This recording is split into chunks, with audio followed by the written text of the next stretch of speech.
सम्पूर्णमा नमस्कार। आज 5 सेप्टेम्बर 2024 मा हामी सिक्किमको श्री नवदुर्गा देवी संस्था सिक्किममा हजुरहरू समक्ष हाम्रो भारतवर्षमा 4 प्रमुख शङ्कराचार्य हुनुहुन्छ, जगद्गुरु शङ्कराचार्य।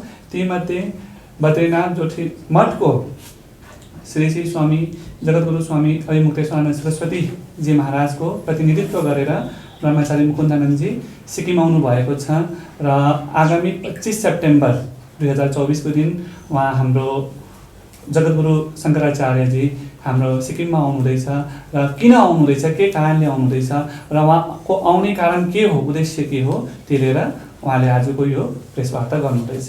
सम्पूर्णमा नमस्कार। यात्रा के सह प्रभारी विकास पाटनी जी आपको संबोधित करेंगे। सभी पत्रकार बंधुओं को प्रणाम है आपको। और आज हम सिक्किम की राजधानी गंगटोक में पहुंचे हैं और ये एक ऐसा राज्य है जो बहुत ही प्रफुल्लित राज्य के तौर पे माना जाता है। एक ऐसा राज्य जहां पर ऑर्गेनिक खेती के तौर पर, जिसे जैविक खेती के नाम पर इतना ख्यापित पूरे अंतर्राष्ट्रीय स्तर पर किया गया है, जिसको इतना बड़ा सम्मान मिला है, ऐसे राज्य में आकर हमें बहुत अच्छा लग रहा है। क्योंकि इस खेती का जो मूल है वो गौ माता है, गाय है। गो आधारित खेती के कारण यह सिक्किम अपने वैभव को, अपनी संपन्नता को और अपनी इतिहास संस्कृति को विश्व पटल पर लेकर जा रहा है। तो इसी कार्य के हेतु इस देश के अंदर पे जो आज गोहत्या का कलंक है, ये कोई नया नहीं है, बहुत पुराना समय से चलता हुआ आ रहा है। और आज हम ये चाहते हैं कि भारत में गोहत्या बंद होनी चाहिए और गोहत्या को बंद कर कर गाय को राष्ट्रमाता का सम्मान मिलना चाहिए।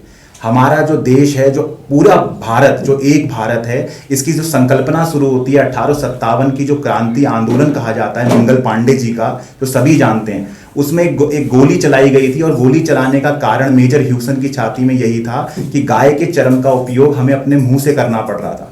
तो धार्मिक आस्था और हमारा धर्म भ्रष्ट हो रहा है, ये बात जानने के बाद मंगल पांडे ने वहां पर 1857 में जो विद्रोह किया, उसके बाद उसी क्रमबद्धता के साथ इस देश की आज़ादी का नींव की एक आंदोलन पड़ा और आगे चलकर ये 1947 में भारत को आज़ादी दिलाने की ओर आगे बढ़ने के लिए एक निर्णायक अवसर निकला था। इसी क्रम में आपने देखा कि 1966 में बहुत ही बड़ा आंदोलन, भारत के इतिहास का सबसे बड़ा गोरक्षा आंदोलन 1966 में धर्म सम्राट करपात्री जी महाराज जी द्वारा किया गया था। और इतना बड़ा वृहद आंदोलन था, वो आंदोलन इतना जबरदस्त था कि उसमें बलिदान तक गौभक्तों को होना पड़ा। लेकिन आज तब भी संतों के बलिदान के बाद भी देश में गोहत्या बंद नहीं हो पाई है।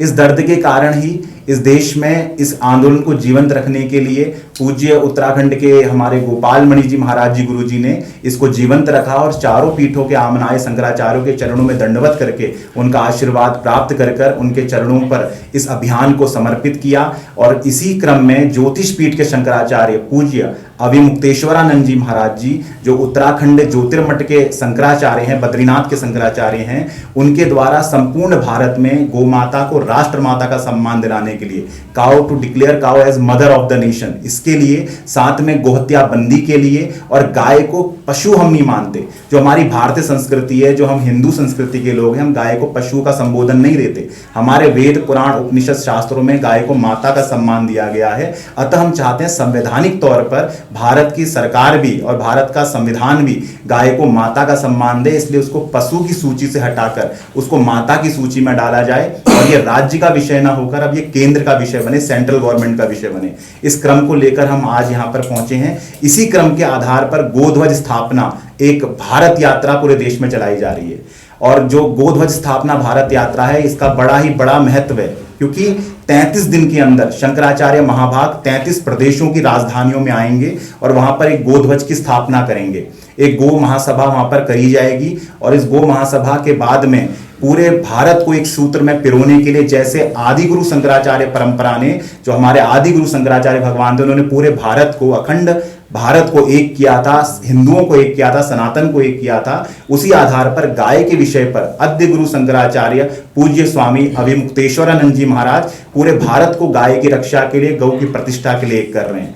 तो इसी क्रम में जो हमारा इतना सुंदर राज्य सिक्किम है, इसमें गंगटोक में पूज्य शंकराचार्य जी का आगमन होगा और उस आगमन के बाद पूरे भारत में ये लहर और ये जो क्रांति है जो गो की, इसको निर्णायक दौर पर ले जाने के लिए इसका काम किया जा रहा है।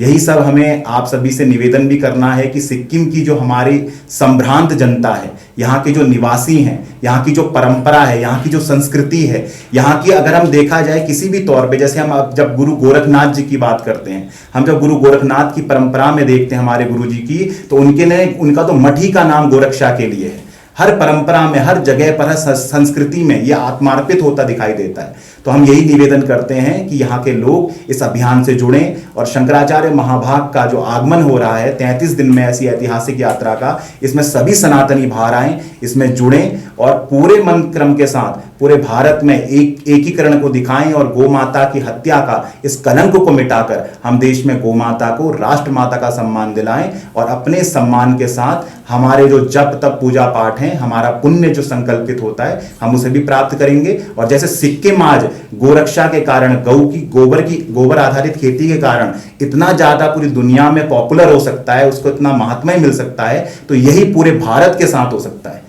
अगर सिक्किम के इसी मॉडल को वो प्राप्त करे और पूरे भारत में गौ की प्रतिष्ठा हो। अपनी बात को विराम देते हुए मैं हमारे आदरणीय ज्योतिर्मठ के जो हमारे पूज्य भ्राता जी हैं, मुकुंदानंद जी ब्रह्मचारी जी, वो आपके बीच में शंकराचार्य जी का आगमन कैसे होगा, वो यहाँ पर कब आने वाले हैं और उनके आने का प्रयोजन क्या है, उसी बात को आपके बीच पर रेखांकित करेंगे। मैं उनके पास आपको लेकर चलता हूँ। धन्यवाद। आप सभी पत्रकार बंधुओं के प्रति अपने हृदय के शुभ भाव व्यक्त करते हैं। हम आपका अभिनंदन करते हैं कि आप हमारे अनुरोध को स्वीकार करके यहाँ पधारें। जैसा कि हमारे समीर सुंदास जी ने और हमारे इस यात्रा के सह प्रभारी श्री विकास पाटनी जी ने आपको बताया, हम आपको सूचित कर दें कि देश में लगभग 1000 वर्ष बाद ऐसी कोई यात्रा होने वाली है जब हमारे सनातन धर्म के सर्वोच्च धर्माचार्य किसी यात्रा को करने वाले हैं पूरे देश में। कहा जाता है कि 2500 साल पहले आदि शंकराचार्य हुए और उन्होंने सनातन धर्म को बचा करके परंपराओं को सुरक्षित किया। उस समय उन्होंने भारतवर्ष की 4 परिक्रमा की थी। उनके बाद ज्ञात इतिहास में पिछले 100-200 साल 300 साल में ये नहीं मिलता है कि कोई आचार्य इस तरह की यात्रा किए हों। वैसे सभी आचार्य धर्म रक्षा के लिए निरंतर भ्रमण करके जागरूक करते रहते हैं। पूज्य शंकराचार्य जी महाराज की ये इच्छा है कि गौ का सम्मान सर्वाधिक इस देश में रहा है। सर्वाधिक सम्मान पाने वाली हमारी जो गौ है आज दुर्दशा की शिकार हो रही है।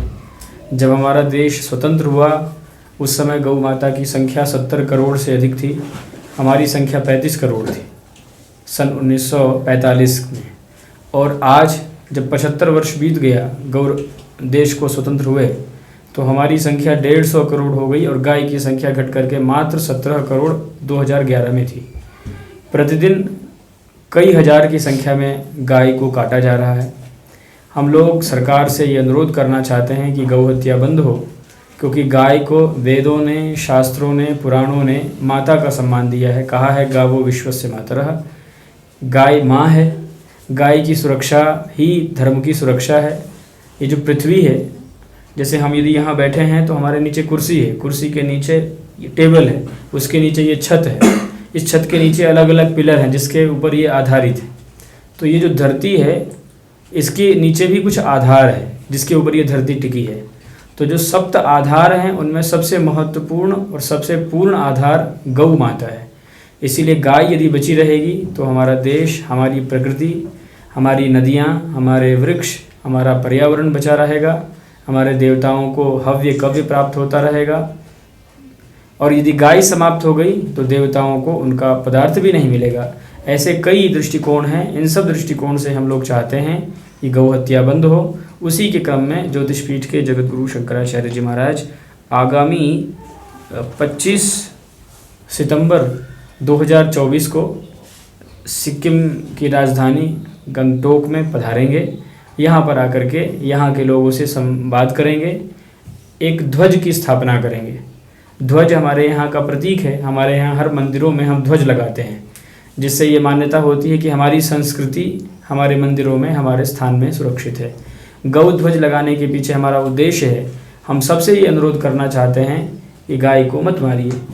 जो गाय के अलावा बाकी पशु को मार करके खाने वाले लोग हैं, उनसे भी हम ये अनुरोध करना चाहते हैं कि अपने जीव के स्वाद के लिए किसी को मारना ये इंसानियत नहीं है, ये मानवता नहीं है।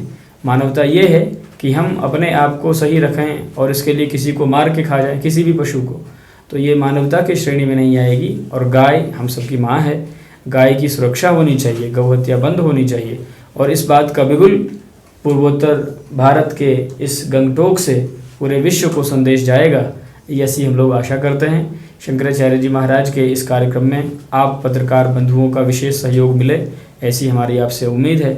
हम आपसे ये भी अनुरोध करते हैं कि सिक्किम के प्रत्येक जनता को शंकराचार्य जी के आने की सूचना मिले और उनके द्वारा जो धर्म का कार्य किया जाने वाला है उसकी सूचना मिले और उन सब का सहयोग हम सभी को प्राप्त हो। हमारा केवल एकमात्र उद्देश्य है कि गाय को लेकर के केंद्रीय कानून बने। अभी बहुत सारे ऐसे राज्य हैं जहाँ पर गौ हत्या नहीं होती है, लेकिन कुछ राज्य ऐसे हैं हमारे देश में जहाँ होती है। तो आप इस कमरे में गौ हत्या नहीं करेंगे, लेकिन हत्या करनी होगी तो इस कमरे में ले जाके हत्या कर देंगे, तो वो कानून पूर्ण नहीं है। पूर्ण कानून एक कानून बनाना पड़ेगा, एक देश एक संविधान। गाय को लेकर के एक संविधान बनाने की आवश्यकता है। पशु की सूची से गाय को हटा करके माता की सूची में रखने की आवश्यकता है। इन सब बात को लेकर शंकराचार्य जी आएंगे। आप सबसे अनुरोध है कि अधिक से अधिक लोगों तक ये बात पहुँचे और गौ हत्याबंदी के लिए जो हम लोगों का प्रयास है भारत की सरकार उसको जल्दी से जल्दी पूर्ण करे। आप सब पधारे, इसके लिए आप सबका बहुत बहुत धन्यवाद। और ये जो गौ ध्वज यात्रा जो हुआ ये कब से शुरू हुआ है या सिक्किम से शुरू होने वाला, ये तो नहीं है ना कहीं? ये यात्रा की शुरुआत 22 सितंबर से हो रही है। अयोध्या से शुरू होगी ये यात्रा। सबसे पहला ध्वज अयोध्या जी में, क्योंकि अयोध्या में भगवान राम की जन्मभूमि है और अयोध्या भगवान राम के जन्म के पीछे भी गौ माता की कृपा है। गौ माता की कृपा ना होती तो राम जी का जन्म नहीं होता।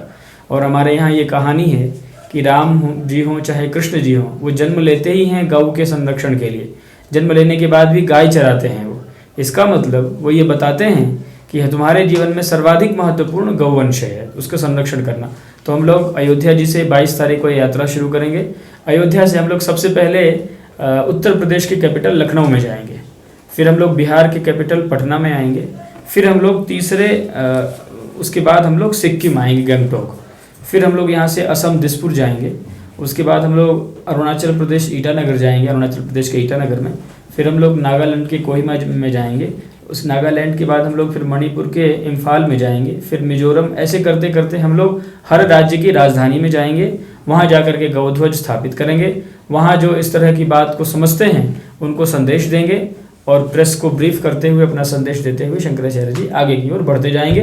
33 दिन में लगभग 25,000 किलोमीटर से अधिक लंबी ये यात्रा है और ये पहली यात्रा होगी जब कोई आचार्य एक पद पर बैठ करके किसी ऐसे बड़े उद्देश्य के लिए पूरे भारतवर्ष की परिक्रमा करेंगे। सिक्किम में पार्टिकुलरली कहाँ पर होगा? अभी तो कई जगह से प्रस्ताव आया है, अभी हम लोग आज आए हैं। अभी आपसे मिलने के बाद हम स्थान देखेंगे, देख करके हम चयन करेंगे।